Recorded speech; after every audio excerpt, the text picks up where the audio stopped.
ఓం అజ్ఞానతిమిరాంధస్య ఇది బిట్టింగ్ ఆయనకి ఇదైతే జ్ఞానాంజనాశలాకయా ఆంధ్ర శ్రీకృష్ణ అంటే చక్షురుమిలితం యేన తస్మై శ్రీగురవే నమః. శ్రీచైతన్యమనోభీష్టం స్థాపితం యేన భూతలే స్వయం రూపా కదా మह्यं దదాతి స్వపదాంతం. వందేహం శ్రీగురో శ్రీయుతాపతకమలం శ్రీగురుం వైష్ణవాంశ్చ శ్రీరూపం సాగ్రజాతాం సహగణా రఘునాథం తం సజీవం సాద్వైతం సావధూతం హరిజనా సహితం కృష్ణ చైతన్యదేవం శ్రీ రాధా కృష్ణ పదా సహగణా లలితా శ్రీ విశాఖాన్వితాంశ్చ. హే కృష్ణ కరుణా సింధు దీనబంధో జగత్పతే గోపేశ గోపికా కాంత రాధాకాంత నమోస్తుతే. తప్త కాంచన గౌరాంగి రాధే వృందావనేశ్వరి వృషభానుసుతే దేవి ప్రణమామి హరిప్రియే. నమో విష్ణుపదాయ కృష్ణప్రేష్ఠాయ భూతలే శ్రీమతే భక్తివేదాంత స్వామినితి నామినే.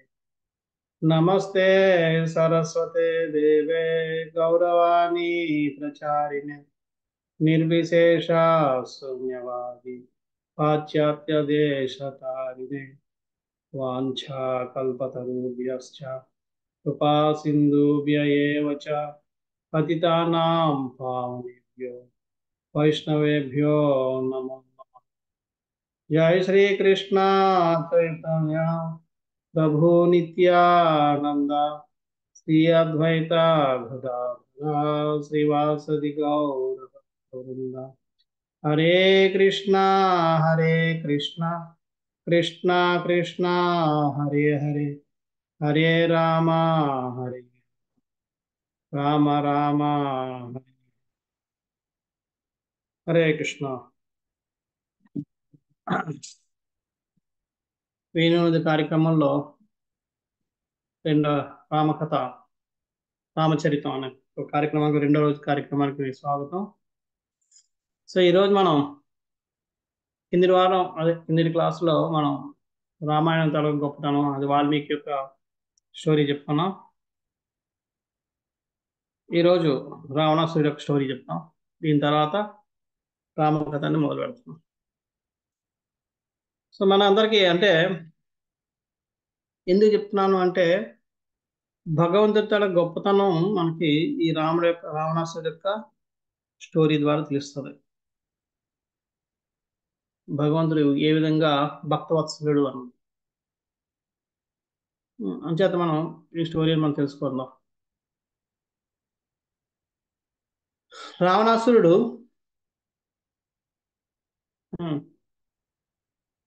విశ్రవ అనే ఒక ఋషి, మళ్ళీ కైకసి అనే ఒక రాక్షసి జాతికి చెందిన స్త్రీ, వాళ్ళిద్దరికి పుట్టినవాడు అన్నాడు. విశ్రవ ఆయన పులస్య ఋషి యొక్క కుమారుడు, ఎంతో తెలివైన వాడు, చాలా బుద్ధిమంతుడు. అయితే ఆయన యొక్క తెలివితేటలకి బుద్ధికి ఆయన వినయ విధేయతలకి చూసుకొని మన ఎవరు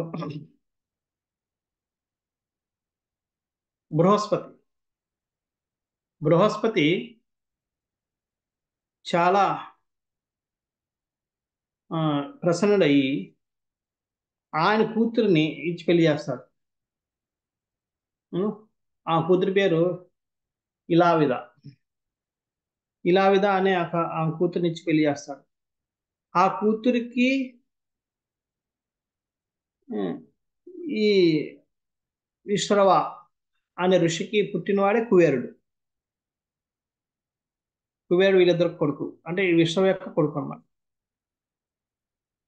అయితే అదే టైంలో సుమాలి అనే ఒక రాక్షసుడు ఉండేవాడు, రాక్షస రాజు. ఎలాగైతే దేవతలకు ఎప్పుడు వాళ్ళ వ్యతిరేకం కాబట్టి ఆమెకి ఉన్న కూతురి పేరు కైకసి. ఆ అంటే ఆయనకి 10 మంది పిల్లవాళ్ళు, 10 మగ పిల్లలు, 4 ఆడపిల్లలు. అందులో కైకసి ఒకటి. ఆ స్టోరీ మనం ఆ సంతానం కోసం మనం చెప్పదలుచుకోలేదు. కైకసికి ఉన్న అందరిలో చాలా అందమైంది, ఎంతో షార్ప్ అనమాట, అంత యాక్టివ్, తెలివితేటలు కలిగింది. అంచేత ఆమెకి ఎవరైనా మంచి భర్తని ఇవ్వాలి, మంచి భర్తకి ఇచ్చి పెళ్లి చేయాలి. ఎలాంటి వాడంటే ఆయన వాళ్ళు పుట్టిన కొడుకుతోటి మనం దేవతలందరినీ ఇచ్చేయాలి, ఓడించాలి అన్న తపన ఉంది దానికి. అందుకని ఆయన ఉన్న రాక్షసులందరినీ ఇన్వెస్టిగేట్, అంటే ఎగ్జామ్ పరిశీలించడం మొదలు పెట్టాడు. దేవతలను పరిశీలించడం మొదలు పెట్టాడు, ఋషులను పరిశీలించడం మొదలు పెట్టాడు. అందరినీ అనమాట. అంటే ఎవరు ఈయన నా పిల్లకి ఈయన సరైన భర్త, ఈయన తగిన వరుడా, ఈయన కాదా, ఈ విధంగా. కానీ ఎవరు కూడా సరైన వ్యక్తిగా దొరకలేదు, ఈ ఒక్క విశ్రవుడు తప్ప. అంచేత విశ్రవుని సెలెక్ట్ చేసుకున్న తర్వాత ఆయన చెప్తాడు సుమాలి ఏమని, ఆ తన కూతురికి కైకసికి, నువ్వు ఎలాగైనా ఆయన్ని మెప్పించి ఆయన పెళ్లి చేసుకుని ఆయన ద్వారా కుబేరుని ఓడించిన కొడుకుని కనాలని చెప్పి. అప్పటికే కుబేరుడు బ్రహ్మని అదే తపస్సు చేసి బ్రహ్మను మెప్పించి బంగారం లంకని తయారు చేసుకుని ఆయన లంకనంతటిని రాజ్యం వెళ్తున్నాడు. దేవతలందరిలోకి అప్పట్లో అతి శక్తివంతమైన దేవత కుబేరుడు. అంటే ఈ రాక్షసుడు ఈ సుమాలి అంటాడు, కుబేరుని ఓడించగలిగే కొడుకుని పుట్టాలని చెప్పి వరాన్ని పొంది నువ్వు పెళ్లి చేసుకోని చెప్తాడు.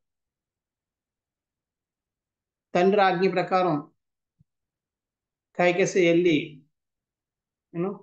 విశ్రముని, అప్పటికే పెళ్లి అయిపోయింది ఆయనకి, అయినా సరే రకరకాలుగా సేవలు చేస్తూ మెప్పించి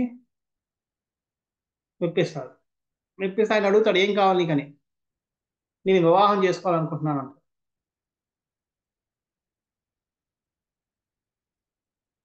వివాహం చేసుకోవాలనుకుంటున్నాను అంటే ఇక మాట ఇచ్చాడు కదా, ఏం చేయాలో తెలియదు.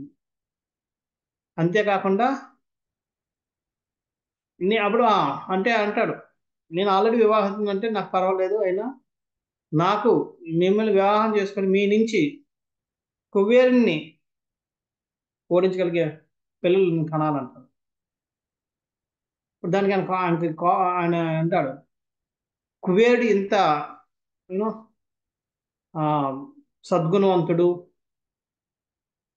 దయాహృదయం ఉన్నవాడు,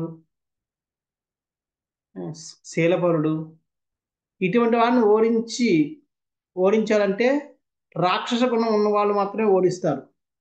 అంచేత నీకు నాకు పుట్టబోయే పిల్లలు పరమ రాక్షసులు అవుతారు, అంతేకాదు వాళ్ళు లోకాన్ని మొత్తాన్ని ఏడిపిస్తూ ఉంటారని చెప్పి అనగానే వెంటనే కామైపోద్ది. లేదు అలాంటి వాళ్ళని నేను చూడదలుచుకోలేదు, కానీ కనీసం మీలాంటి మంచి వాళ్ళని ఒకళ్ళైనా మీలాంటి మంచి పిల్లలు నాకు కావాలట, నాకు అలాంటి వాళ్ళు కూడా కావాలంటాడు. నాకు ఒక్కడే ఇలాంటి వాడు కావాలి, కానీ మిగతా వాళ్ళంతా మీలాంటి వాడు కావాలంట. కానీ అంటాడు, నేను ఆల్రెడీ చెప్పాను కాబట్టి వెనక్కి తీసుకోలేను, కానీ ఒక వరం ఇస్తాను, మనకు పుట్టబోయే ఆఖరివాడు మాత్రం నారాయణ సద్గుణవంతుడు అవుతాడు అని చెప్తాడు. దానికి ఆమె సంతోషిస్తుంది. దాని ప్రకారమే రావణాసురుడు, కుంభకర్ణుడు, శూర్పణఖ, తర్వాత లాస్ట్లో విభీషణుడు. అందరికంటే చిన్నవాడు విభీషణుడు. ఇంకా మొదటి ముగ్గురు వాళ్ళు ఇదనమాట, అంటే దుర్మార్గులు. సో ఈ విధంగా వీళ్ళు నలుగురు పుడతారు. పుట్టడంతో నలుగురికి నలుగురు, ఒక శూర్పణఖ కూడా చేస్తుంది. అని ఈ ముగ్గురు కూడా, ప్రత్యేకించి ఈ ముగ్గురు బ్రహ్మదేవుని కోసం తపస్సు చేస్తారు. 11,000 సంవత్సరాలు తపస్సు చేస్తారు. తపస్సు చేసిన తర్వాత బ్రహ్మదేవుని నుంచి వరాన్ని పొందుతాడు రావణాసురుడు.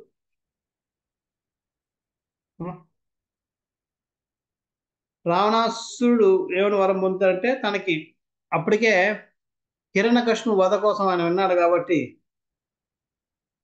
కాబట్టి, ఎందుకంటే దానికంటే ముందే జరిగింది కాబట్టి, ఆయన ఆ కాంబినేషన్లో కూడా చనిపోకూడదు అన్న విషయం అడుగుతాడు. అంటే ఎవరితో, రాక్షసులతో కానీ, దేవతలతో కానీ, భగవంతుడితో కానీ, లేదా కాంబినేషన్లతో కానీ, అంటే సగం మనిషి సగం జంతువు, అలాంటి నరసింహ అవతారం, ఇటువంటి అవతారాలతో కానీ, వీటి కూడా దేనితోటి చనిపోకూడదు అన్న వరాన్ని కోరి, అలాగని చెప్పి మానవుల కోసం నాకు ఇవ్వక్కర్లేదు, అదే మానవులు అందరూ నాకు ఆఫ్టర్ ఆల్ అని చెప్పి మానవులు వద్దని తనకు తానుగా అడుగుతాడు.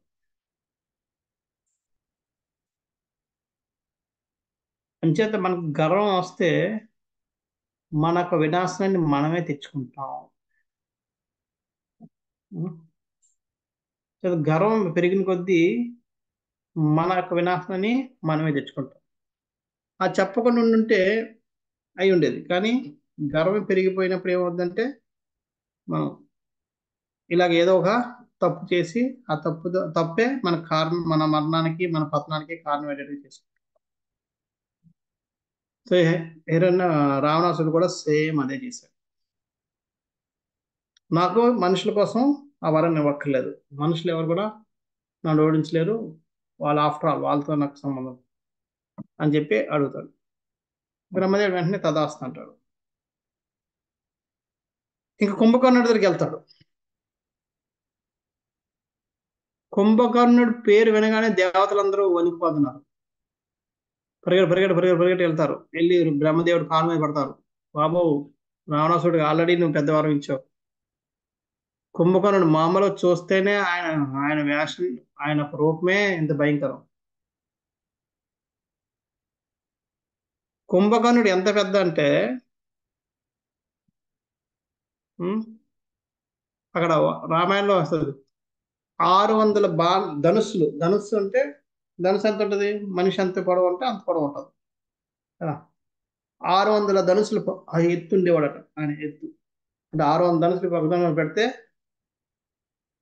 అంత అంత ఎత్తు.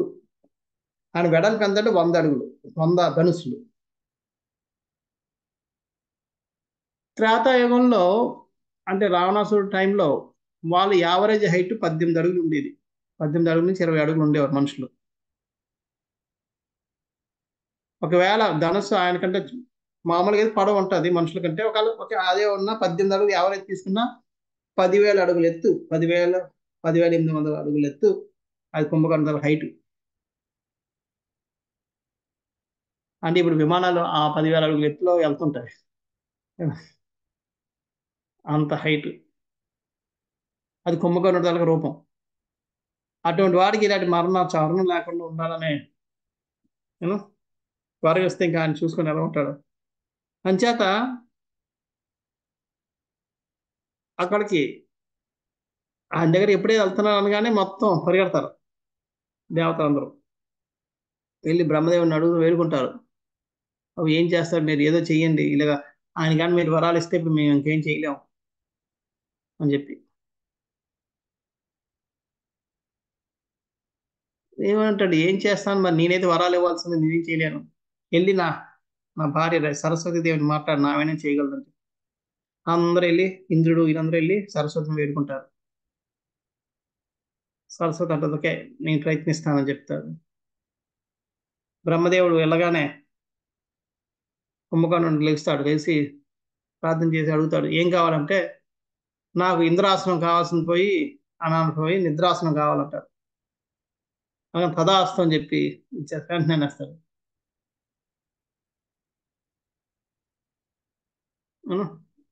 ఆ అనగానే రావణ పరిగెత్తాడు, బాబు బాబు నాయన నువ్వు ఎలా చేస్తే ఎలాగా, ఆయన ఎప్పుడు పడుకుని ఉంటే లాభం ఏంటి, మనిషి అందక బతికుండాలి, దాన్ని మీరు ఏదో చేసి దాన్ని అడ్జస్ట్మెంట్ చేయండి. అప్పుడు ఒక్కసారి 6 నెలలు పడుకుంటాడు, తర్వాత లేస్తాడు, లేచి తన తనివి తీరా భోజనం చేస్తే మళ్ళీ పడుకుని పోతాడు, మళ్ళీ 6 నెలలు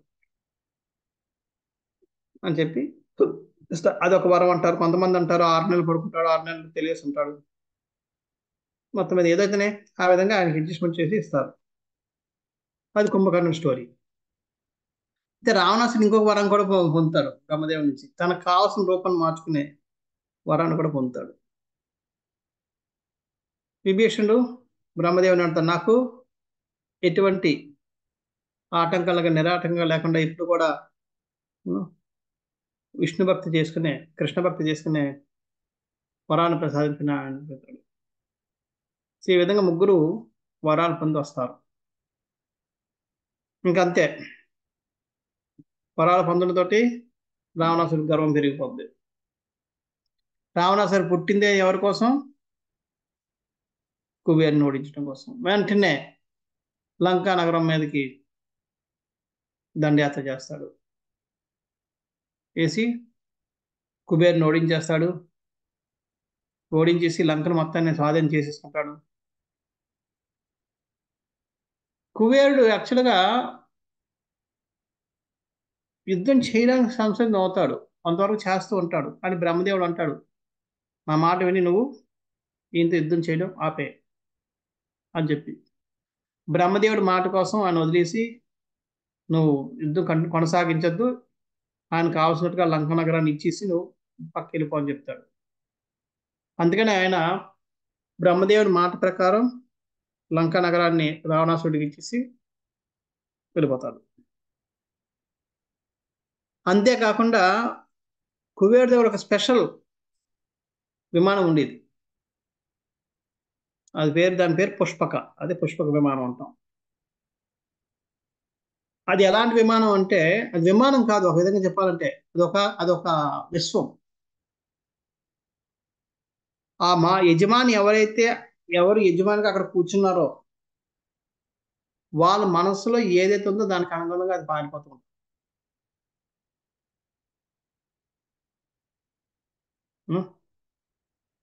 ఎంతో పెద్ద పెద్ద స్తంభాలతోటి ప్యాలెస్లు, భవనాలు, కొలన్లు, పళ్ళ వృక్షాలు, పుష్ప వృక్షాలు, సుగంధ మూలికలు కలిగిన కందమూలాలు, అన్ని దాంట్లో ఉంటాయి.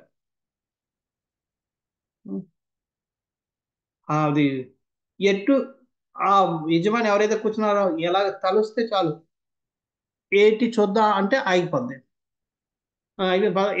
వెళ్ళొచ్చు అనుకుంటే వెళ్ళిపోతుంటది.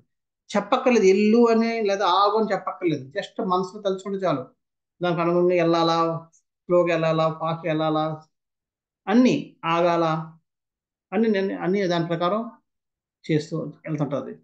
వాళ్ళకి ఏది కావాలంటే కొలను కావాలని కొలను, పూల తోట కావాలని పూల తోట, పార్క్ కావాలని పార్కు, ఏది కావాలంటే అప్పటికప్పుడు అన్ని వస్తాయి. ఎంతమంది ఎక్కినా అంతమంది సరిపడా అది విస్తరిస్తూ ఉంటుంది, తక్కువ అయితే తగ్గిపోతూ ఉంటుంది. అన్ని అంతే. వాళ్ళు అటువంటి విమానం అది పుష్పక విమానం. లంకను ఓడించి వెళ్తున్నాడు, ఎటు ఉత్తరం వైపుకి వెళ్తున్నాడు. వెళ్తూ దాంతోపాటు అక్కడ ఆయనకి రావణాసుడు వెళ్ళి అక్కడ ఆ సింహాసనం మీద కూర్చున్నాడు. వాళ్ళ చుట్టూ రాక్షస సేన అంతా కూర్చున్నారు. వాళ్ళందరితో చెవులు ఇలాగా నిక్కపొడుచుని కూర్చున్నాయి. జుత్తు అంతా కూడా కాపర్ వైర్ లేదో నిలబెట్టినట్టుగా ఇలా రింగు తిప్పుకొని సూదిగా ఉన్నాయి. నల్లటి శరీరం నిండా నల్లటి బొచ్చు, అంటే అదే వెంట్రుకలు. వెంట్రుకలు ఎన్ని ఉన్నాయి శరీరాలన్నీ నల్లగా, కళ్ళు మాత్రం రెడ్గా ఉన్నాయి, ఎర్రగా. ఆ, దంతాలన్నీ షార్ప్, అది రంపపు దంతాలు ఎలాగైతే ఉంటాయి అలా ఉన్నాయి. అన్ని పళ్ళు కనబడుతున్నాయి. వాళ్ళు ఆయుధాలన్నీ పట్టుకొని, కానీ అంత నల్లటి శరీరం మీద బంగారపు చెవిరింగులు, బంగారు కంకణాలు, బంగారపు మెడకి నెక్లెస్లు అవే మెరుస్తూ కనబడుతున్నాయి. వాటిని వేసుకుని వాళ్ళ చేతిలో ఆయుధాలు పట్టుకున్నారు.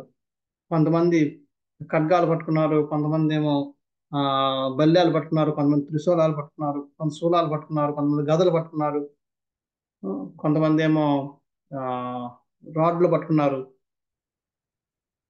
కొంతమంది ముళ్ళ గదలు పట్టుకున్నారు. ఇలా రకరకాల ఆయుధాలు పట్టుకొని అందరూ, కొంతమంది ఏమో ఆ సింహపు తలలతో ఉన్నారు, కొంతమంది పులి తలలతో ఉన్నారు, కొంతమంది గాడిద తలలతో ఉన్నారు, కొంతమంది ఏమో ఇంకా రకరకాల జంతువులు తలలతో ఉన్నారు, కొంతమంది సౌమ్యంగా కనబడుతున్నారు, కొంతమంది వికారంగా కనబడుతున్నారు. రకరకాల షేపుల్లో ఉన్నారు, అందరూ ఉన్నారు. వాళ్ళందరి మధ్యలో రావణాసురుడు 10 తలలతోటి, తన 20 హస్తాలు తోటి నిలబడి ఉన్నాడు. హస్తంలాగా ఉన్న ఈ 5 వేళ్ళు, 5 అంటే వేళ్ళు ఎంత పెద్ద ఉన్నాయంటే, ఇలాగంటే 5 సర్పాలు, అంటే 5 పడగలున్న సర్పంలా కనబడుతుంది అనమాట ఏళ్ళన్నీ. అలా ఉందట చెయ్యి, ఒక్కొక్క చెయ్యి 5 పడగలున్న సర్పం ఏ విధంగా అయితే ఉంటుందో అలా కనబడుతుంది చెయ్యి, ఒక చెయ్యి. అలా 20 చేతులు ఆ విధంగా ఉండి వాళ్ళ మధ్యలో కూర్చున్నారు టీవీలో. వీళ్ళందరూ ఇంకా రావణాసుడికి జయ జయ అని చెప్పి గుణగానం చేస్తూ ఉన్నారు, జయ జయకారాలు చేస్తున్నారు.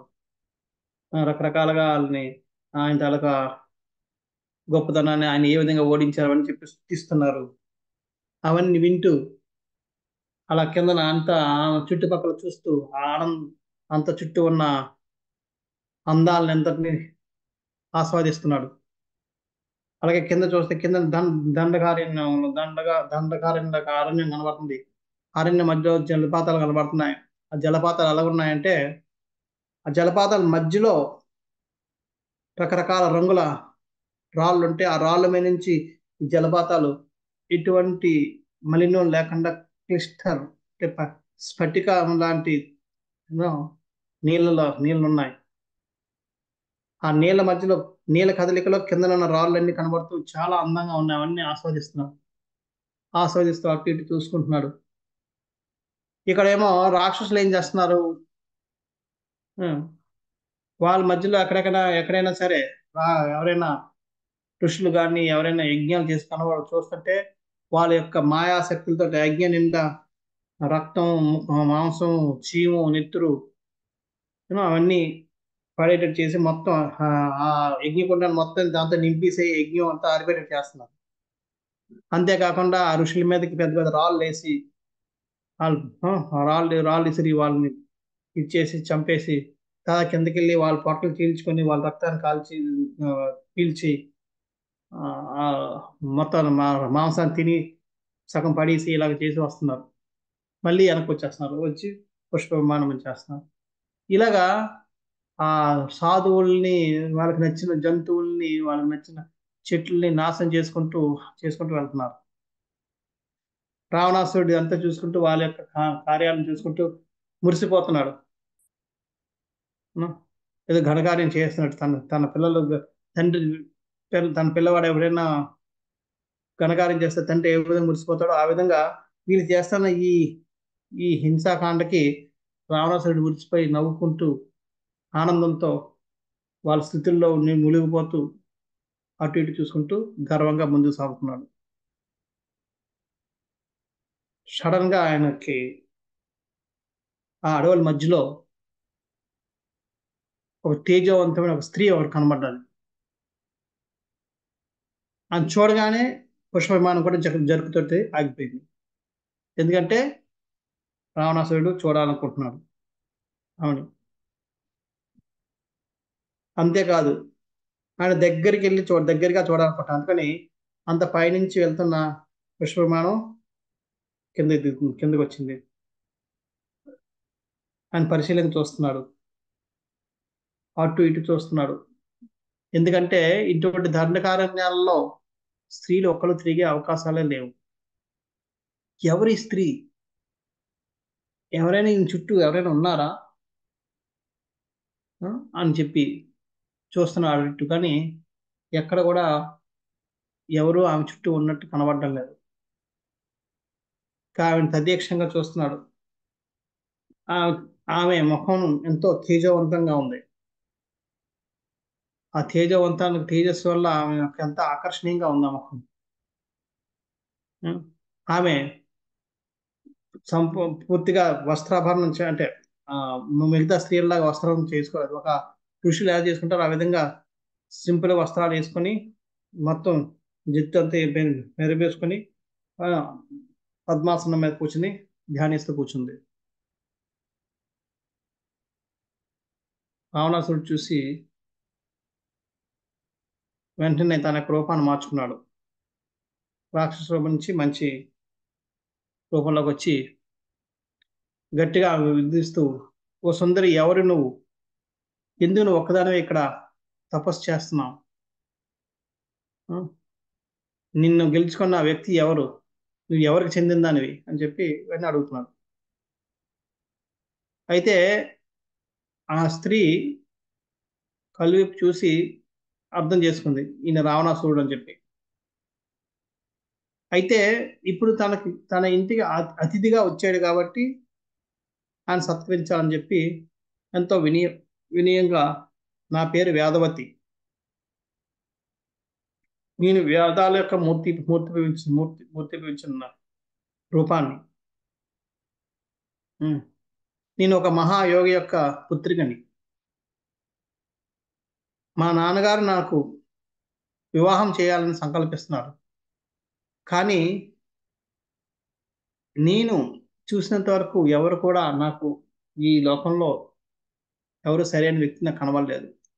అంచేత నేను విష్ణువు తప్ప ఇంకెవరిని పెళ్లి పెళ్లి వివాహం ఆడకూడదని చెప్పి నేను నిర్ణయించుకుని ఆ విష్ణువు కోసం నేను తపస్సు చేస్తున్నాను అంటాడు. అంటది ఆమె. అనగానే ఒక నవ్వు నవ్వుతాడు. విష్ణు విష్ణువు ఎవడు? నువ్వు ఇంతవరకు నన్ను చూడలేదు కాబట్టి నీకు తగిన వరుడు దొరకలేదని అనుకుంటున్నావు. నేను రావణ్ణి. నా కోసం నువ్వు విని ఉంటావేమో, వినకపోతే తెలుసుకో. నీకు తగిన వ్యక్తిని నేను. ఉం? అంచేత నువ్వు ఈ తపస్సు ఇవన్నీ వదిలేసి నన్ను వివాహం చేసుకుంటావు అనుకని అంటే ఆమె పసిగడుతుంది. ఈయన ఆ, నన్ను పొందాలనుకుంటున్నాను అని చెప్పి వెంటనే అంటారు. నేను ఓ రావణ అని వెంటనే పిలుస్తుంది అన్నమాట. ఓ రావణ, నువ్వు అనుకుంటున్నట్టుగా నేను విష్ణువుని తప్ప ఎవరిని వివాహం ఆడదలుచుకోలేదు. అంచేత నువ్వు నన్ను పొందాలి అన్న ఆశని పెంచుకోవద్దు. ఆ ఆశల్ని నిన్ను వదులుకొని వెనక్కి వెళ్ళిపో అని చెప్తాడు. చెప్ చెప్తుంది ఆమె. చెప్తే వెంటనే రావణాసుడు అంటాడు, ఆమె అంటది, అంటే నువ్వు వెళ్ళిపో, నన్ను తపస్సు చేసుకొని అంటుంది. అంటే రావణాసుడు అంటాడు, ఈ తపస్సు ఇవన్నీ ముసలి వాళ్ళు చేయాల్సిన పనులు. నీలాంటి యవ్వనగత్తి అందగత్తి భోగించాలి, అనుభవించాలి. ఈ వయసులో నువ్వు చేయాల్సిన పని చేయకుండా ఇలా చేయడం నీకు తగదు. నీ యవ్వనాన్ని అనవసరం వృధా పరుస్తున్నావు. నీలాంటి యవ్వన స్త్రీలకి ఆనందాన్ని ఇవ్వడం కోసమే నాలంటా ఉన్నారు. నువ్వు రా అని చెప్పి వెంటనే చేయబట్టుకుంటాడు. చేయి కదా, ఆ యొక్క జుత్తు పట్టుకుంటాడు. జుత్తు పట్టుకోగానే వెంటనే ఆమె తన యొక్క మంత్ర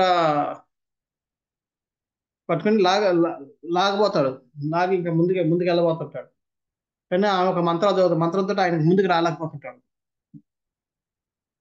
ముందుకి ఇంక ముందుకి ముందుకు ఆమె ముందుకి ఆమె మీదకి వెళ్ళలేకపోతాడు. అంతేకాదు, వెంటనే తన యొక్క హస్తాన్నే ఖడ్గలా చేసి ఆ జుట్టును అక్కడ నరికేస్తుంది.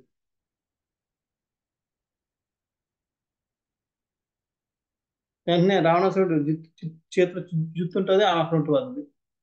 అప్పుడు అంటది, ఓరి మూర్ఖుడా, నేను ఇప్పుడు నీతో మలినపడిన ఈ శరీరాన్ని విష్ణువుని నేను అర్పించుకోలేను.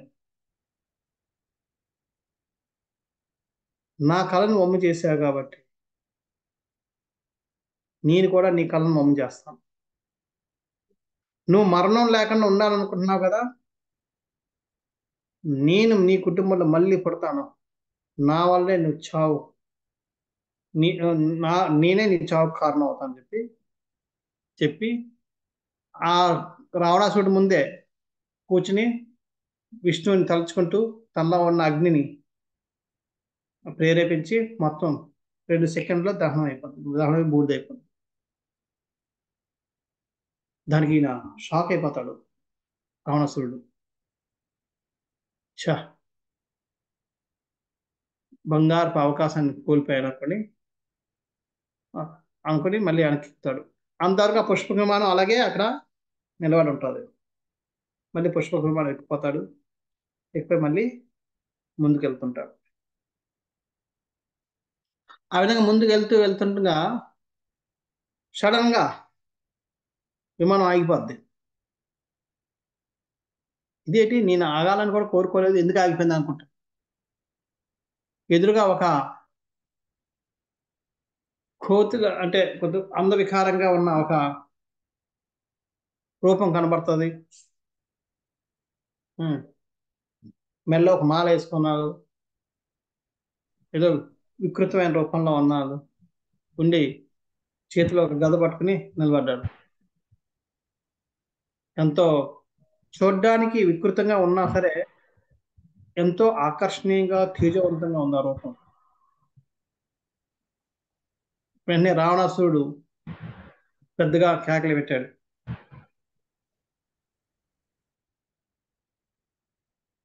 ఓ, ఎవరు నువ్వు? ఎందుకు నా విమానాన్ని ఆపేవట అంటే అప్పుడు అని అంటాడు, ఇది కైలాసగిరి అంచేత ఇక్కడి నుంచి ఇలాగా దీని మీద నుంచి వెళ్ళడానికి ఎవరికి ఆ, అర్హత లేదు, ఎవరు కూడా వెళ్ళలేరు. అంచేత నువ్వు నీ యొక్క ఆ ప్రయత్నాన్ని ఆపి వెనక్కి వెళ్ళిపో అని చెప్తాడు. అనగానే కోతి ముఖం వేసుకున్న నువ్వు ఎవరు నన్ను ఆపడానికి? నేను ఎవరినో తెలుసా? నేను రావణాసురుడిని. నేను ఎవరు కూడా నేను భయపడేది లేదు. ఎవరు కూడా నన్ను ఆపేది వాళ్ళు ఎవరు లేదు. ఈ కోతి ముఖం వేసుకుని నువ్వు పక్కకి వెళ్ళి చెప్తా అని అంటే అప్పుడు చెప్తాడు, నేను నందిని, నేను శివుని యొక్క వాహనాన్ని, నేను నీ మంచి కోసం చెప్తున్నాను, శాంతంగా వెళ్ళిపో అంటాడు. అంటే మళ్ళీ అంటాడు, మళ్ళీ ఓ కోతి ముఖమా, నువ్వెవరు, నీ శివుడు ఎవరు, వాళ్ళంతా నీ శివుడు అంతా, నా ముందు నేను శివుడు నిలబడగలరా అని చెప్పి ఇంకా శివుడిని కొద్దిగా అనేటప్పటికీ ఇంక నందేశ్వరుడు కోపం వస్తుంది. ఓరి మూర్ఖుడా, నిన్ను ఈ క్షణమే నేను ముక్కలు ముక్కలు చేయగలను, కానీ చేయడం లేదు. ఎందుకంటే ఆల్రెడీ నువ్వు ఎలా చనిపోవాలని నిర్ణయించబడ్డావు కాబట్టి. కానీ ఒకటి మాత్రం చెప్తున్నాను, మళ్ళీ మళ్ళీ కోతి కోతి కోతి అంటున్నావుగా, భూమి మీద కొన్ని కోట్ల కోతులుగా ప్రకటనయ్యి ఆ కోతుల వల్ల నీ వంశం మొత్తం, నీ జాతి మొత్తం, రాక్షస జాతి మొత్తం నాశనం అయిపోతుంది అని చెప్పి శపిస్తాడు. కానీ చెప్తున్నాను, నీ ప్రయత్నాన్ని వదిలి వెనక్కి వెళ్ళిపో అని చెప్పి. నేను వెనక్కి లేదా, రావణాసుడు ఎప్పుడు కూడా వెనక్కి వెళ్ళడు. చూడు నేనేం చేస్తాను, నేను పైనుంచి వెళ్ళలేను కాబట్టి పర్వతాన్ని తీసి పక్కన పెడతాను చూడని చెప్పి పుష్ప విమానం దిగి తన 20 చేతులు పెట్టి కిందన గట్టిగా ఇలాగా ఊపుతాడు. ఊపేటప్పటికి ఆ కైలాస పర్వతం మీద శివుడు పార్వతి ఇద్దరు కూర్చున్నారు. ఆ ఊపికి పార్వతి పడిపోబోయి గట్టిగా శివుణ్ణి పట్టుకుంటుంది అన్నమాట భయంతో. అప్పుడు అంటాడు శివుడు, దేవి ఏం భయపడక్కర్లేదు, ఇది ఎవరు కాదు, ఆ గర్వపు రావణాసురుడు చేస్తున్న పని, నేను చూసుకుంటాను, నువ్వు ప్రశాంతంగా ఉండంట. అంటే అప్పుడు పార్వతి అంటది, నాకు నన్ను భయపెట్టేది కాబట్టి ఈయన చావు ఒక స్త్రీయే కారణం అవుద్ది అని చెప్పి ఆమె చెప్పిస్తుంది.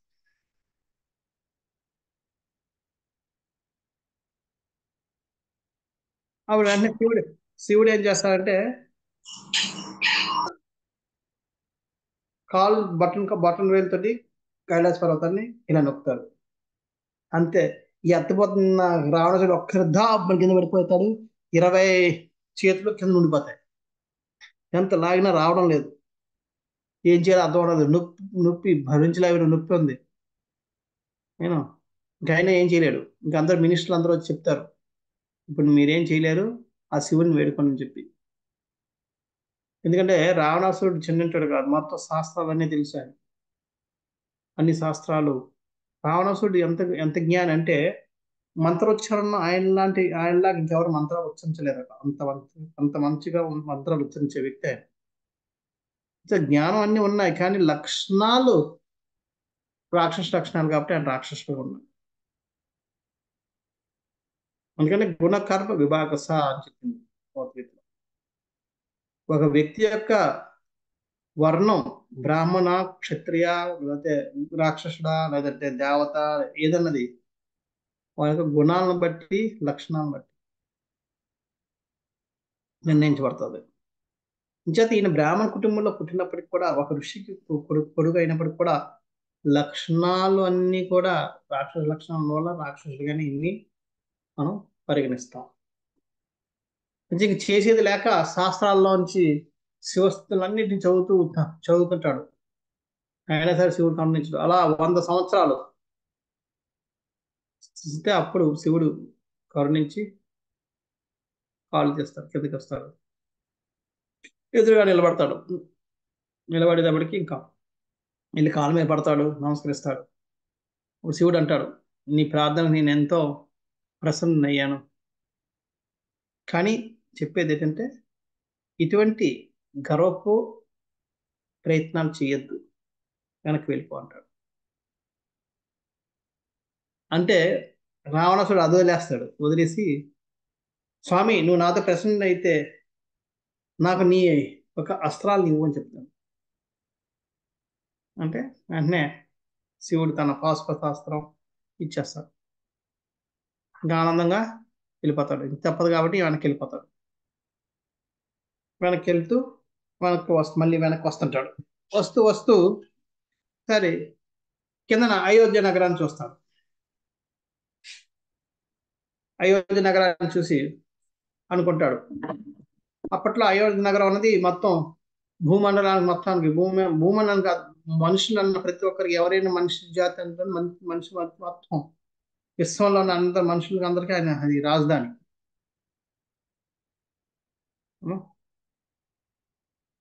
అంచేత మానవులు ఎలాగో నన్ను ఓడించలేరు, నేను ఎవరితోటో ఫైట్ చేయాలి, ఎవరు ఫైట్ చేసేవాళ్ళు ఎవరు లేరు, వాళ్ళ ఈ అయోధ్య రాజుతో సరే యుద్ధం చేద్దాం సరదాగా అని చెప్పి సడన్ గా ఆయన యుద్ధం ప్రకటిస్తారు. యుద్ధం ప్రకటించడం ఏంటి, ఇక ఈ రాక్షసులందరూ అయోధ్య నగరం మీద దిగిపోయి ఇక అటాక్ చేస్తారు. ఆ అయోధ్య నగరానికి ఆ సమయంలో ఉన్న రాజు పేరు అనారణ్యుడు. ఆ అనారణ్యుడు చాలా శక్తివంతమైన రాజు, చాలా సిద్ధి పురుషుడు, రాజర్షి. ఆయన ఇంకా అది రాక్షసుల్ని చూసేటప్పటికి ఆయన ఇంకా తన సైన్యంతో వస్తాడు. కొన్ని కోట్ల ఏనుగులు, గుర్రాలు, అశ్వాలు, ఆ, కొన్ని కోట్ల ఆ ద పాదదళం వాళ్ళందరితో వస్తాడు. వచ్చి వాళ్ళందరూ ఈ రాక్షసులు ఎదుర్కొన్నారు. రాక్షసులు మొక్కలు చీల్చి చెండాడుతున్నారు వాళ్ళు. రాక్షసులకు ఇంకా అర్థమైంది, మనం ఇలా యుద్ధం చేస్తే వీళ్ళని మనం ఓడించినాం అని చెప్పి ఇంకా మాయాజాలను ఉపయోగిస్తున్నారు. కొన్నిసార్లు ప్రత్యక్షం అవుతున్నారు, మాయమైపోతున్నారు, మళ్ళీ ప్రత్యక్షం అవుతున్నారు. వీళ్ళందరూ కూడా కత్తిలు తీసి వాళ్ళు ప్రత్యక్షం అవగానే కొడుతున్నారు. వాళ్ళు ఇలాగా నరికే లోపు వాళ్ళు మాయమైపోతున్నారు. సో జస్ట్ గాల్లోనే ఇలాగా ఊపుకొని అయిపోతున్నారు. వీళ్ళు ఇలా ఊపేలోపు వెనకాల మళ్ళీ ప్రత్యక్షం వెనకాల నుంచి పొడి చంపేస్తున్నారు రాక్షసులు. ఈ విధంగా మాయాజాలంతో వాళ్ళు ఓడించేస్తున్నారు. ఈ విధంగా తన సైన్యం తగ్గిపోవడం చూశాడు అనారణ్య. లాభం లేదని చెప్పి ఇంకా ఆయన తన అస్త్రాలు, దివ్యాస్త్రాలను వదలడం మొదలుపెట్టాడు. శబ్దాస్త్రం మొదలుపెట్టాడు. శబ్దంతో అంటే రాక్షసులు ఎక్కడైనా శబ్దం వినబడితే చాలు దాన్ని వేసి చండాడి మొత్తం చంపేస్తుంది. శబ్దాస్త్రంతో మళ్ళీ వాయుస్త్రంతో చేసి వాళ్ళందరినీ దూరంగా కొన్ని వందల మైళ్ళు ఎగిరి పడేటట్టుగా చదువు చేసేస్తున్నాడు. అలాగే అగ్నిస్త్రంతో భస్మం చేస్తున్నాడు. ఇలా చేస్తున్నాడు తన అస్త్రాలతోటి. ఆయన దానికి ఇంక వీళ్ళు ఇంకా వాళ్ళ యొక్క మాయాజాలను ఇంకా పెంచి దాన్ని కూడా ఇచ్చేసుకుంటూ వాళ్ళందరూ ఇంకా ఈయన్ని అటాక్ చేస్తున్నారు.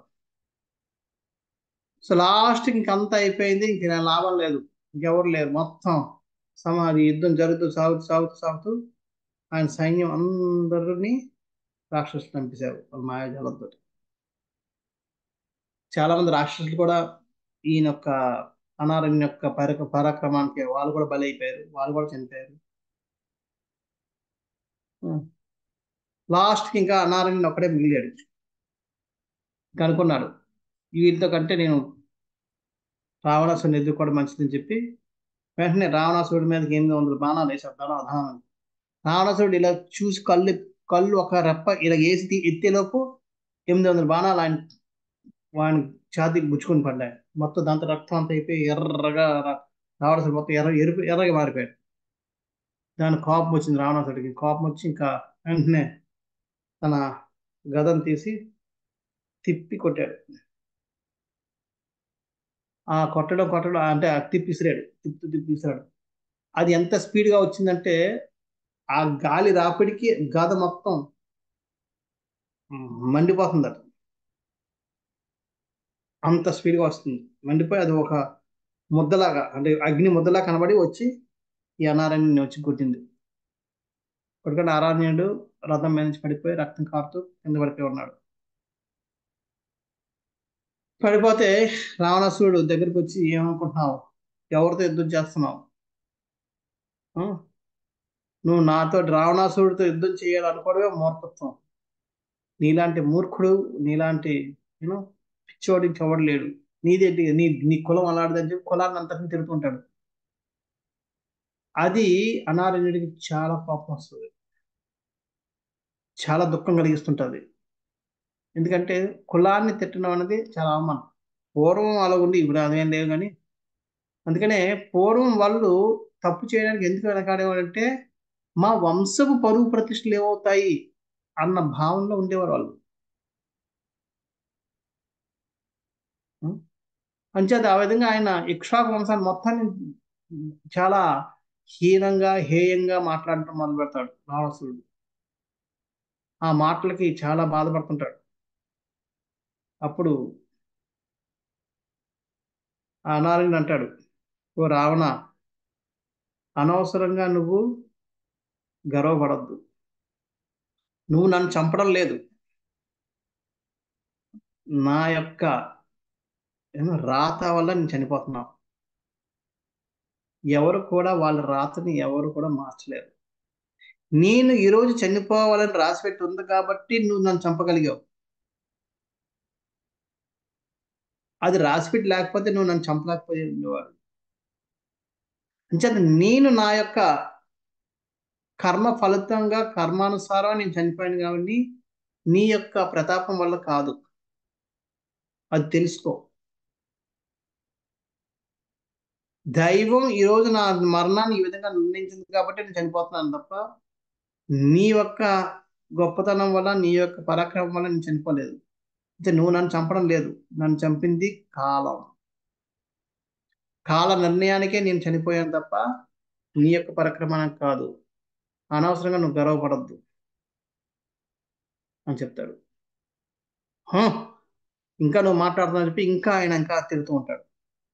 అప్పుడు అంటాడు, ఇంకా ఈయన ఇంకా తన ప్రయాణానికి లాస్ట్ ఊపిరి వెళ్ళిపోతుంది. ఇంక వెళ్ళిపోతున్న టైంలో ఇంకా లాభం లేదు, పోతూ పోతూ ఏదో ఒకటి చేయాలని చెప్పి అనుకోడు. అంటే ఈ అనారాయణుడు ఎంత సిద్ధ పురుషుడు అంటే కావాలంటే ఆ టైంలో మళ్ళీ లేచి రావణాసురుని కూడా ఓడించగలడు. అంత సిద్ధశక్తి ఉంది. అంటే అంత తపోశక్తి, ఆయన యొక్క మంచి ప్రవర్తన, నాడవడిక వీటి వల్ల. కానీ ఆయన ఇటువంటి వాళ్ళని ఎదుర్కోవడానికి ఆయన దాన్ని ఖర్చు పెట్టదలుచుకోలేదు. చేత ఇటువంటి వాళ్ళు మనం చేసి ఇటువంటి మధ్యలో ఉండడం కంటే ఈ శరీరం విడిచిపెట్టడం వేరని చెప్పి ఆయన విడిచిపెట్టడానికి రెడీ అయిపోతాడు. అయిపోతే అంటాడు ఒకటి, ఇందాక నుంచి మా వంశాన్ని తిడుతున్నావు కదా నువ్వు, మా ఇక్ష్వాకు వంశంలోనే రాజు పుడతాడు, ఆ రాజే ఆ రాజు చేతిలో నువ్వు చనిపోతావు అని చెప్పి శపించి చనిపోతాడు. ఆ చనిపోవడమే కాకుండా ఆ రావణాసుడి ముందే దేవతాలోకాలకి ఆయన వెళ్ళి పైకి వెళ్ళిపోతాడు. అక్కడ రెస్ట్ నందనకానన వనంలోకి వెళ్ళి ఆయన రెస్ట్ తీసుకున్నాను అనుకున్నా, కానీ అక్కడ ఒక అందమైన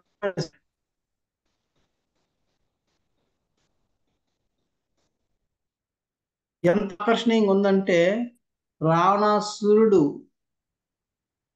వెనక ముందు ఆలోచించకుండా వెంటనే వెళ్ళి ఆమె మీదకి వెళ్ళిపోయి ఆమె చేయి పట్టుకొని ఆమె లాక్కొని బలవంతం చేయబోతుంటాడు. ఆమె ఉంటుంది, ఓ రావణానికి తగదు, ఎంత విడిపించుకోవాలి, ఎంత ఎంత చేసుకున్నా సరే విడిచిపెట్టడు, ఇది నీ తగదు, ఇలాగ నేను ఒక స్త్రీని, పరస్త్రీని అలా చేయడం మంచిది కాదు అని చెప్పి ఎంత నచ్చ చెప్దామని చేసినా సరే అసలు వినే స్థితిలో లేడు. ఆమె స్త్రీయా, అంటే కన్య, అంటే ఎవరికైనా భార్య, ఏం ఆలోచించలేదు. మొత్తం అంతా కామోద్రేకంతో ఇదైపోయి చెప్తాడు. అప్పుడు ఆమె వేడుకుంటుంటది, నేను ఆల్రెడీ ఒక ఒక మగవానికి నేను ఒక భార్యని, అది కూడా సాక్షాత్తు నేను నలకువేరుని యొక్క భార్యని, నా పేరు రంభ. నలకువేరు ఎవరు కాదు, నీ అన్న అయిన కుబేరుని యొక్క కొడుకు. అంచేత నేను నీకు కోడలు లాంటిది, కోడలు అంటే కూతురుతో సమానం. నువ్వు ఇటువంటి కోరికలు కోరడం మంచిది కాదు, దయచేసి నన్ను ఇది చేయని చెప్పి అన్ని విడిచిపెట్టని నేను ఎంత వేడుకున్నా సరే ఆయన వినిపించుకోకుండా ఆయన బలాత్కారం చేస్తాడు. అది ఆమె ఎన్ని కేకలు పెట్టి ఎంతమంది రక్షణ కోసం ఎన్ని చేసినా సరే ఎవరు రారు. అందరూ రావణాసుడు భయపడి ఏ దేవత కానీ ఎవరు కూడా ముందుకు రావడానికి ఇష్టపడరు.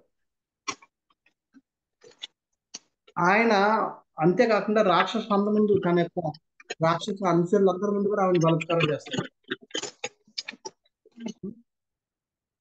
ఆమె ఏం చేయాలో అర్థం అవక అయిపోయి ఆయన వదిలేసి లేచిపోయిన తర్వాత అప్పుడు ఆమె వెళ్ళి మళ్ళీ ఏడుస్తూ బట్టలు వేసుకుని ఏడుస్తూ వెళ్ళిపోద్ది. ఆ విషయం వెళ్ళి నల్లకుబేరుకి చెప్తాడు. నల్లకుబేరుడు కోపంతో ఊగిపోతుంటాడు, కానీ ఏం చేయగలడు, ఏం చేయలేడు. ఎంతో శక్తివంతుడు తన తండ్రి కూడా ఓడిపోయాడు, వాడు అంగీకరించాడు, ఈయన చేయగలడు. కానీ ఏదో ఒకటి చేయాలి, ఇలా విడిచిపెడితే ఈ తాలూకా అరాచకాలు ఎక్కువైపోతున్నాయి. నేను స్వతహాగా యుద్ధం చేసి ఆయన ఓడించలేను, కానీ అలాగని విడిచిపెట్టలేను. కనీసం శపిస్తాను, శాపం వల్లనైనా ఆయన ఇచ్చేస్తాడు అని చెప్పి అప్పుడు అంటాడు,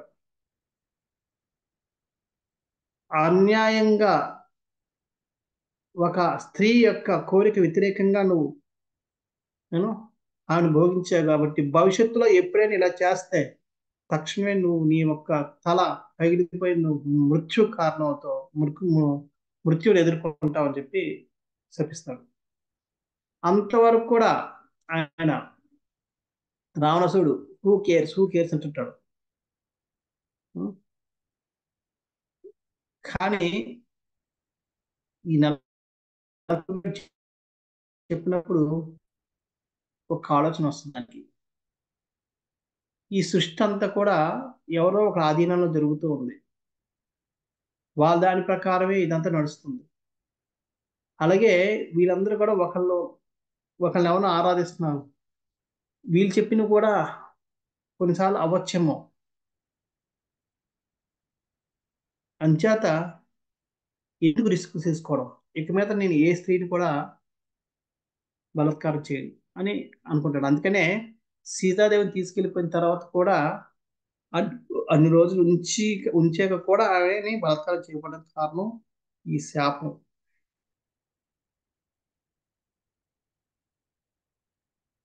మళ్ళీ అప్పటి వరకు అది పుష్పవిమానం అలాగే ఉంది. మళ్ళీ పుష్పవిమానం ఎక్కుతాడు. మళ్ళీ ముందుకు వెళ్తుంటే అక్కడ ఎదురుగా నారదుని కనబడుతుంటాడు. నారాయణ మామూలుగా నారదు ఋషిని చూస్తే రాక్షసులందరూ వెళ్ళి వాళ్ళతో చీల్చి చెండాడేస్తారు. రావణాసుడి ముందు ఏ ఋషి కూడా రావడానికి ఇష్టపడరు. కానీ నారదుడు స్పెషల్. నారదుడు ఎప్పుడు కూడా రావణాసుడికి మంచి సలహాలు ఇస్తుంటాడు అని ఆయన అనుకుంటాడు. రావణాసుడు అనుకుంటాడు. సంచేత రాగానే ఆయన ప్రళమెళ్తాడు, నమస్కరిస్తాడు నారదుడికి. నారదు ఆనందపడుతూ కూర్చోడు. ఒక ఆసనం ఇచ్చి కూర్చోబెడతాడు. కూర్చోబెట్టిన తర్వాత నారదుడు ఆలోచిస్తాడు. రావణాసుడు అనవసరంగా అమాయకులందరినీ చంపుతున్నాడు, దీన్ని అరిగట్టాలి. అందుకని చెప్తాడు, రావణ ఎందుకే ఈ మానవులందరినీ ఇలా చేస్తున్నావు? వీళ్ళందరూ నువ్వు చంపకపోయినా వాళ్ళు చనిపోతారు. వాళ్ళకి 100 రకాల రోగాలు ఉన్నాయి. వాళ్ళున్న కష్టాలకి చాలు. దానితో మళ్ళీ నువ్వు ఎందుకు ఏ కష్టం అవ్వాలి? నీకు నిజంగా యుద్ధం చేయాలి, నువ్వు నిజంగా ఎదుర్కోవాలనుకుంటే ఇటువంటి వాళ్ళందరినీ నువ్వు చంపకపోయినా సరే వాళ్ళందరూ చనిపోతారు. కానీ వీళ్ళందరినీ చంపే వ్యక్తి ఒకడున్నాడు, యమరాజు. ఆయనను చెయ్యు. ఆయన ఎదుర్కొంటే నీకేమైనా వస్తుంది. ఆయన మరణానికి కారకం, కానీ ఆయనకి ఎవరు కూడా ఆయనకి మరణానికి ఆయనకి ఎవరు కూడా మరణం కారణం కాదు. అంటే అటువంటి వ్యక్తితో నువ్వు పోరాడితే నీకేమి ఉంటుంది, ఆలోచించుకో అని చెప్తాడు. చెప్పుకుని రావడం ఇదేదో బాగుందే, అలాంటి వాడితో ఫైట్ చేయాలి. ఋషివర్య నమస్కరించి, ఋషివర్య మీరు చెప్పిన బెస్ట్ ఐడియా, ఇప్పుడే వెళ్తానని చెప్పి బయలుదేరతాడు. బయలుదేరి యమలోకంకి వెళ్తాడు. యమలోకంకి వెళ్ళగానే యమలోకంలో అక్కడ చూస్తుంటాడు జనాలు రకరకాలుగా కేకలేస్తున్నారు, నాయన బాబో అని చెప్పి. జీవులు కొంతమందినేమో రంపాలు లాంటివి కొంటే వాటి మీద ఈడుస్తున్నారు. అవన్నీ కోసుకుపోయి ముక్కలు ముక్కలు అయిపోతూ వాళ్ళు కేకలు ఏబెడుతూ బాధలకి కొంతమంది ఏమో నానా రకాలుగా ఈ యమదూతలు ఫస్ట్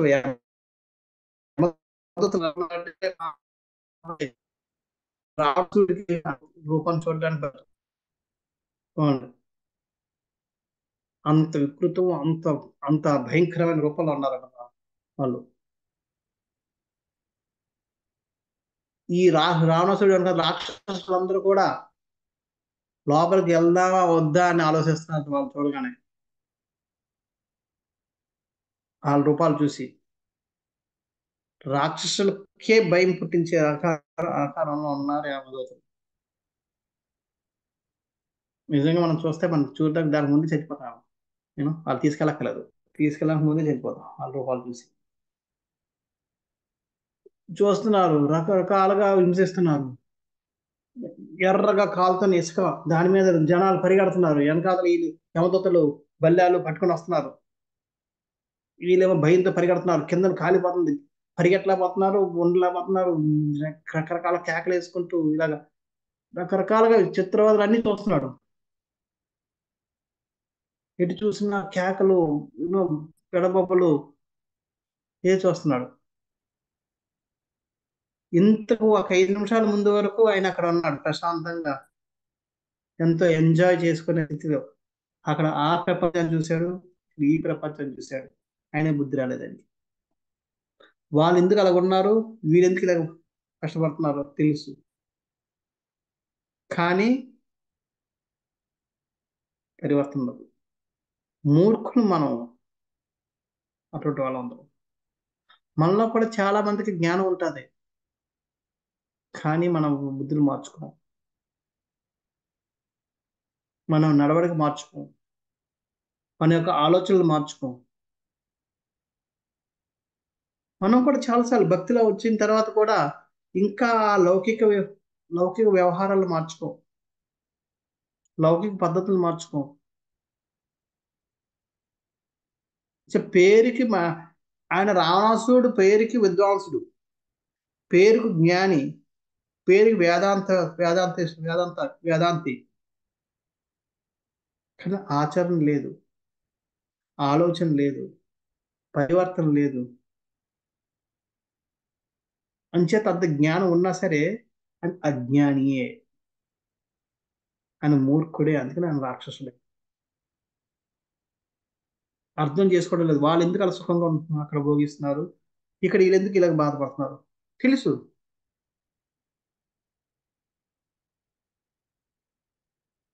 కానీ అర్థం చేసుకోరు.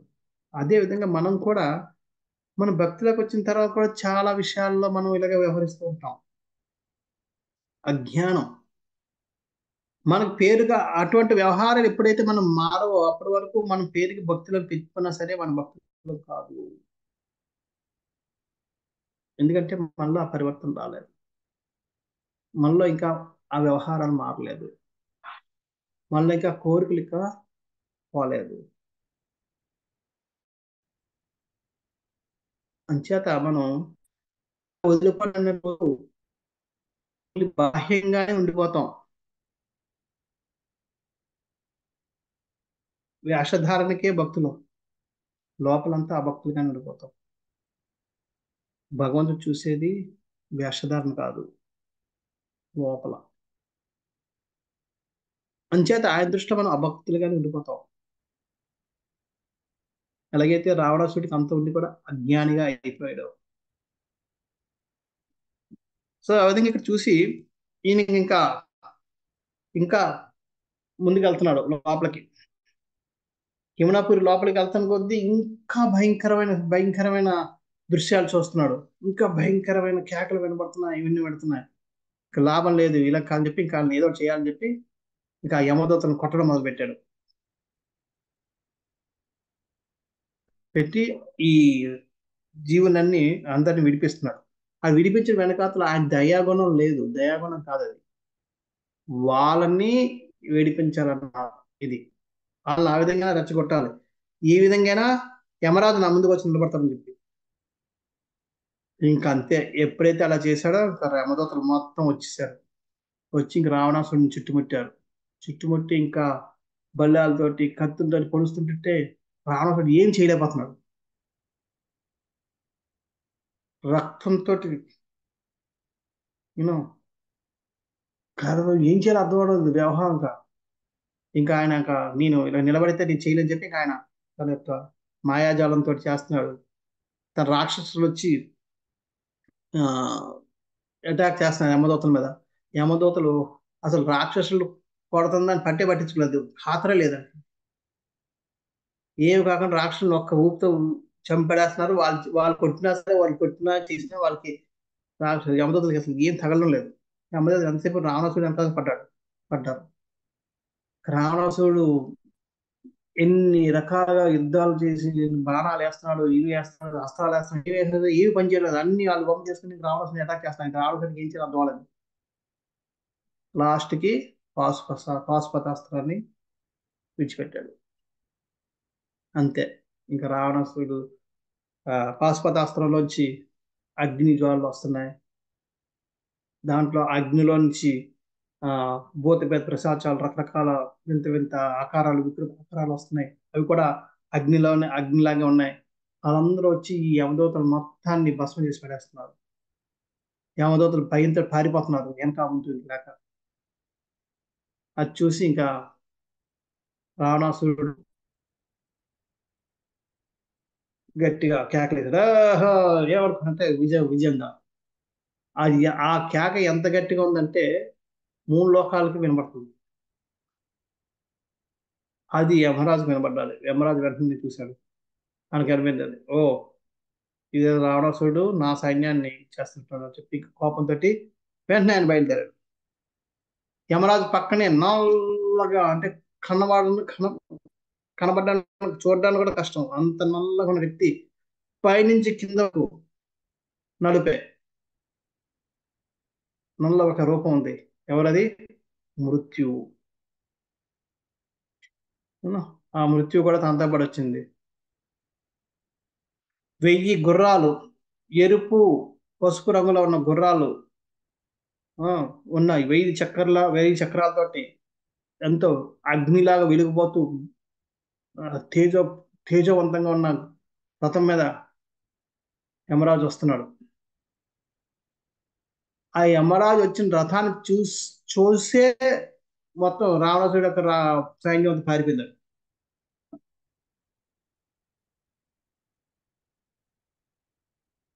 అది సైన్యాన్ని పరిగెట్టించి అంత భయపెడుతున్నాడని తెలుసుకున్నందుకు రావణాసురుడు వెంటనే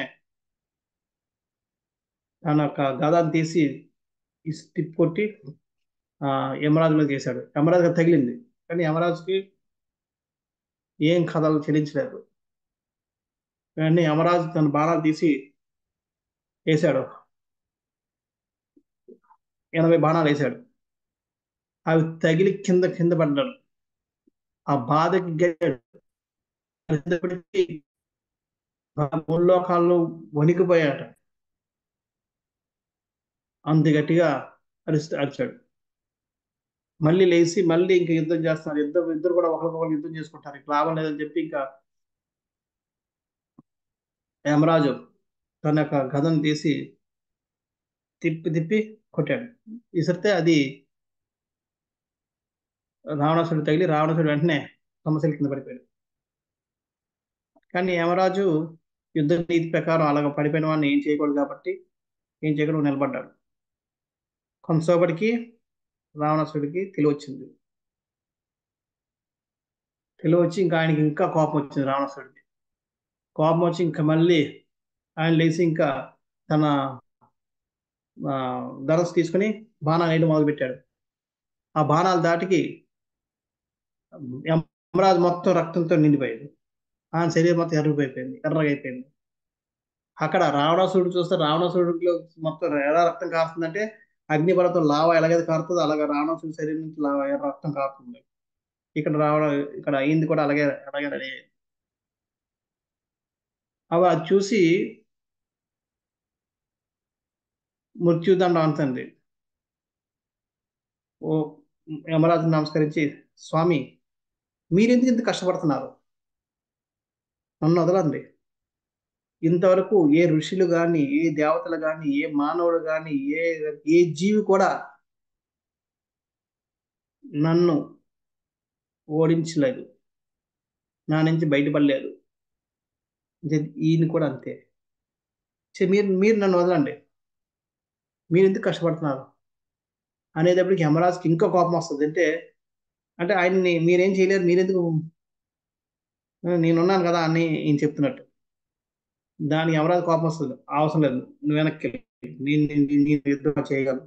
ఇప్పుడు చూడు ఏం చేస్తానని చెప్పి ఇంకా ఆయన తన గదన్ని స్పెషల్ గదన్ని తీసి మంత్రించి ఇంకా లాస్ట్ ఇంకా అయిపోయింది తిప్పి ఇసిద్దాం అనుకుంటాడు.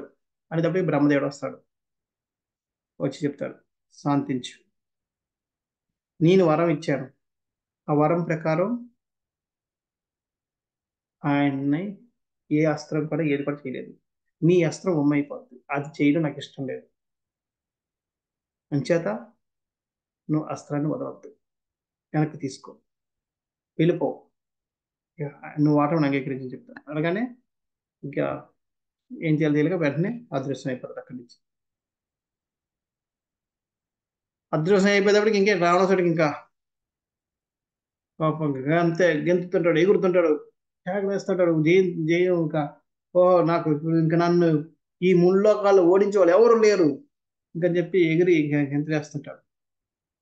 గెంతులేస్తూ ఆ విధంగా మళ్ళీ పుష్ప విమానం ఎక్కి లంకా నగరానికి వచ్చి ఆరాం తీసుకుంటాడు. సో ఈ విధంగా రావణాసురుడు ఇన్ని అరాచకాలు చేశాడు. అందుకనే భగవంతుడు చూడండి, ఇది గొప్పతనం. ఇందులో ఏది కూడా ఒప్పమవ్వకుండా చేసుకున్నాడు. వేదవతి సీతాదేవిగా వచ్చింది, అదే మాయా సీతాదేవిగా వచ్చింది.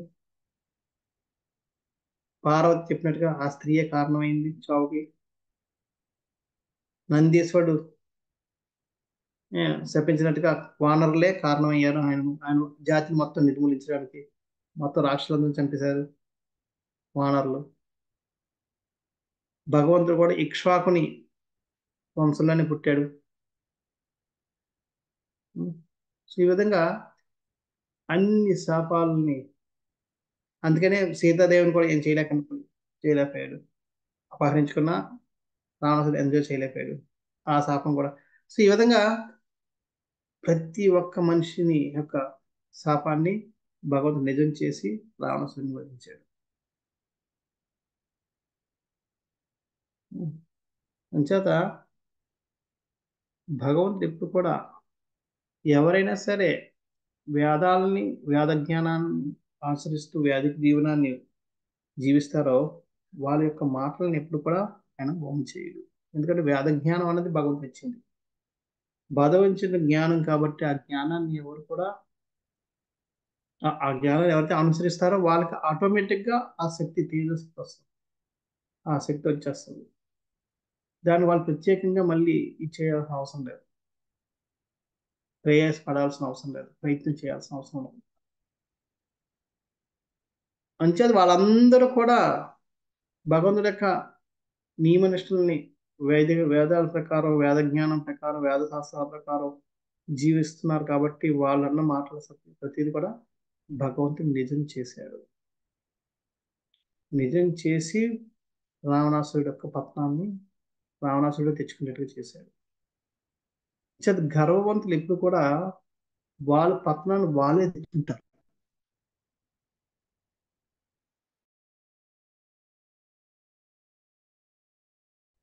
వాళ్ళ పతనాన్ని వేరే వాళ్ళు ఎవరు హరించేస్తారు.